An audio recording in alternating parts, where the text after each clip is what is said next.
بسم اللہ الرحمن الرحیم۔ السلام علیکم ورحمۃ اللہ وبرکاتہ۔ دوستو،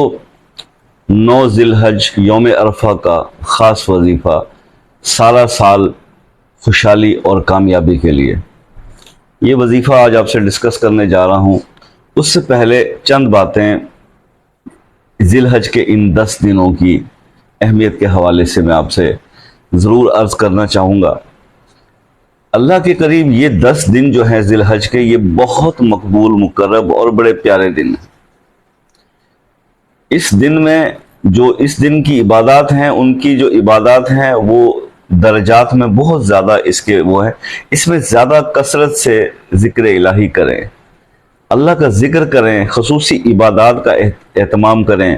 تلاوت کلام پاک جو ہے وہ کثرت سے کریں، اس کا ثواب بہت زیادہ ہے۔ اس کے جو ہے ان دنوں میں روزہ رکھنا جو ہے وہ بڑا افضل ہے کہ اس کا ایک روزہ جو ہے ان 10 دنوں میں، کوئی ایک روزہ اگر آپ رکھتے ہیں تو وہ پورے سال کے روزے کے برابر اس کا ثواب ہوتا ہے۔ درود شریف کی کثرت کریں، اور سب سے بڑی بات استغفار کی کثرت کریں تاکہ اللہ پاک آپ سے راضی ہو جائیں، کیونکہ یہ اللہ کے پسندیدہ دن ہے۔ اس کی رات کی عبادات جو ہیں وہ شب قدر کی عبادات کے برابر ہیں، تو وائے کہ ہم یہ دن جو ہے وہ اس طرح سے ضائع کیوں کریں، اس میں ہم تھوڑی سی محنت کیوں نہ کر لیں کہ اگر زندگی میں ہمیں یہ دن مل گئے ہیں، یہ میسر آ گئے ہیں، تو ہم زیادہ سے زیادہ استغفار کریں، درود شریف پڑھیں اور اپنے آپ کو سدھارنے کی کچھ ایفرٹ کریں کہ آخر ہم نے اس رب کے سامنے ایک دن پیش ہونا ہے، تو ہماری اس کے لیے کچھ تیاری بھی ہونی چاہیے۔ پھر انعامات کا سلسلہ ہے، کیونکہ آپ کو پتہ ہے کہ اس میں حج کا دن بھی ہے اور پھر حج کے بعد عید قرباں کا دن بھی ہے، اور بڑے یادگار یہ دن ہے اور اس کی بڑی اپنی فضیلت ہے۔ تو 9 ذی الحج کا جو یوم عرفہ کا جو دن ہے جس میں خطبہ حج ادا کیا جاتا ہے، تو اس کے اندر جو ہے وہ اس کا ایک وظیفہ میں آپ سے آج ڈسکس کروں گا کہ اگر آپ یہ کر لیتے ہیں، یہ کچھ کلمات ہیں تو اس کے کیا فیوز و برکات ہیں۔ بس سب سے پہلے تو میں نے آپ سے صرف یہ ریکویسٹ کرنی تھی کہ ذی الحج کے دن بڑے بابرکت دن ہوتے ہیں، اور اس میں اعمال کا جو ثواب ہے وہ کئی گنا بڑھا دیا جاتا ہے، جیسے کہ خاص طور پہ جیسے رمضان المبارک میں بھی آپ نے دیکھا ہے کہ وہ رمضان بھی عبادت کے دن ہوتے ہیں، اور شب قدر ہمیں رمضان میں صرف ایک رات ملتی ہے نا، وہ جو ہم تلاش کرتے ہیں طاق راتوں میں، اور جہاں حکم یہ ہے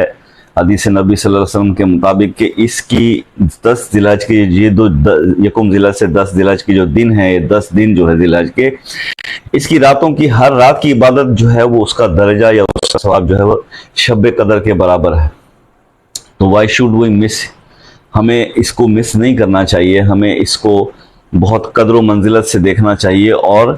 خاص طور پہ ایسے میرے دوست جو وظائف کی دنیا میں ہر وقت تلاش میں رہتے ہیں کہ پریشانی کے لیے وظیفہ اور یہ جتنے بھی مسائل آپ کے ہیں، تو یہ دن ہے کہ ان دنوں میں اللہ سے وہ کام منوا لیجئے اور اپنے رب کو راضی کر لیجئے، عبادات کی طرف خصوصی توجہ دیجئے۔ دنیا کے کام تو انشاءاللہ بنے گی، آخرت بھی سمجھ جائے گی، اور اللہ پاک آپ سے رضامند ہو جائیں۔ اللہ پاک راضی ہو گئے، جس بندے نے اپنے رب کو راضی کر لیا نا، اس نے اپنی منزل پا لی۔ جس نے اپنے رب کو راضی کر لیا اس نے اپنی منزل پا لی۔ لیکن پھر ایک بات آپ کو بتاتا چلوں کہ جتنے مرضی آپ عملیات کر لیں، جتنے مرضی وظائف کر لیں، جتنے مرضی ذکر اذکار کر لیں، جتنا مرضی استغفار کر لیں، نماز فرسٹ ہے، پرائرٹی ہے یار، نماز جو ہے اس کو قائم کریں، نماز اپنی جو ہے اس کو مت چھوڑیں، نماز کی پابندی شروع کر دیں۔ جو اگر آپ سے پہلے نہیں بھی ہو پا رہی تو آج سے توبہ کر لیں، یہ سب سے اہم ہے۔ ویری امپورٹنٹ سبجیکٹ یہی ہے کہ ہم لوگ 5 وقت نماز پڑھیں، اس کے بعد پھر ہم رب کی رحمتوں اور اس کی جو ہے برکتوں کا جو وہ ہم حقدار ٹھہریں گے، اور آپ دیکھیں گے کہ اللہ تعالیٰ آپ پہ ایسی کرم نوازیاں فرمائے گا کہ آپ خود حیران ہو جائیں گے۔ وہی اعمال، وہی عملیات جو آپ پہلے کر رہے تھے اور وہ اس پہ اثر نہیں آ رہا تھا، وہ اب جب آپ اس کو اس طرح سے توبہ کرنے کے بعد، اپنی نمازوں کو قائم کرنے کے بعد جب دیکھیں گے کہ وہی عمل کیے ہوئے بھی اپنا رزلٹ لے کر آ رہے ہیں، تو اللہ تعالیٰ ہمارے مسائل کو، آپ کے مسائل کو حل فرمائے۔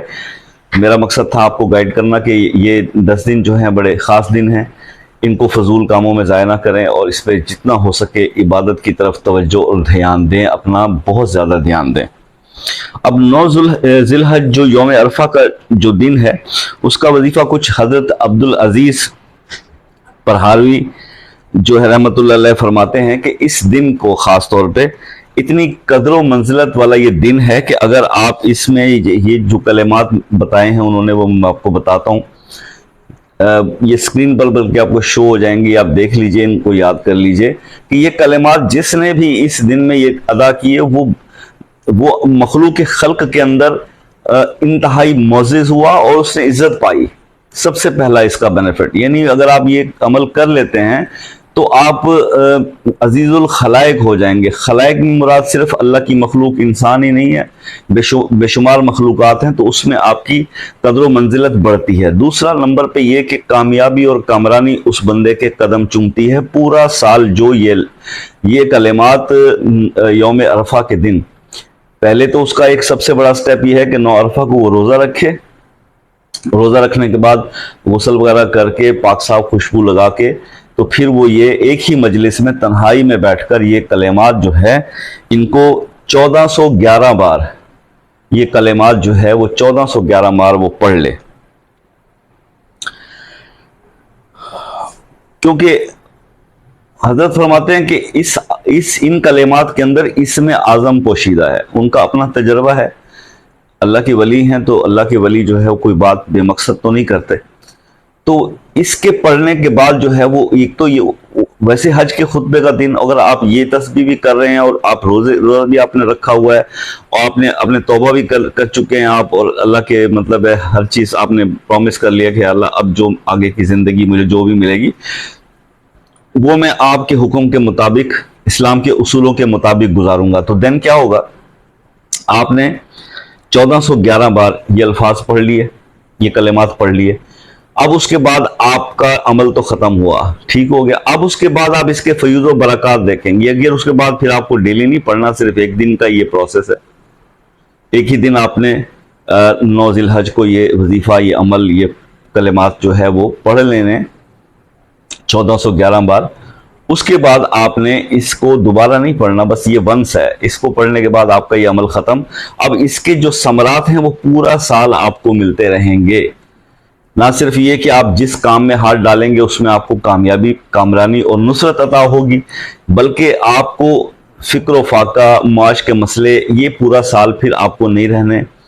اللہ کی مخلوق کی نظر میں آپ کی عزت و تکریم جو ہے وہ بڑھ جائے گی، ایک عجیب سی روحانیت جو ہے انسان کو حاصل ہوتی ہے، اس کے چہرے پہ اللہ کا نور جو ہے وہ برسنے لگتا ہے، اور وہ بڑا یعنی کہ اس جلال اللہ پاک اس کو عطا کرتا ہے جو یہ کلمات اس طرح سے ادا کرتا ہے۔ تو بہرحال نیکی کی ہدایت دیتے رہنا یہ اس کا بھی حکم ہے، اور برائی کے کاموں سے روکنا جو ہے اس کا بھی حکم ہے کہ یہ ہر مسلمان پر فرض ہے کہ وہ نیکی کی دعوت دے اور برائی سے روکے، نیکی کی دعوت دے اور برائی سے روکے، یہ ہر مسلمان پہ اللہ کی طرف سے یہ حجت ہے اور یہ حکم ہے کہ یہ انسان کو کرنا ہے، مسلمان کا فرض ہے۔ تو بس ہم اپنے حصے کا کام کر رہے ہیں، آپ بھی کیجئے، عمل کیجئے، دوسروں کو بھی سکھائیے، سمجھائیے کہ ان دنوں کو فضول کاموں میں ضائع نہ کریں، بلکہ جتنا ہو سکے توبہ، استغفار، درود شریف، ذکر، نماز، روزہ، یہ چیزیں کریں تاکہ اللہ ہم سے راضی ہو جائے اور ہمارے مسائل حل ہو جائیں۔ میری دعا ہے کہ آپ سب کے مسئلے مسائل حل ہوں۔ وظیفے کے بارے میں کوئی چیز سمجھ نہ آئی ہو تو کمنٹس میں واٹس ایپ پر رابطہ کر کے پوچھ لیجئے گا۔ اپنے بھائی کو اجازت دیجیے، ملتے ہیں نیکسٹ ویڈیو میں، تب تک کے لیے اللہ حافظ۔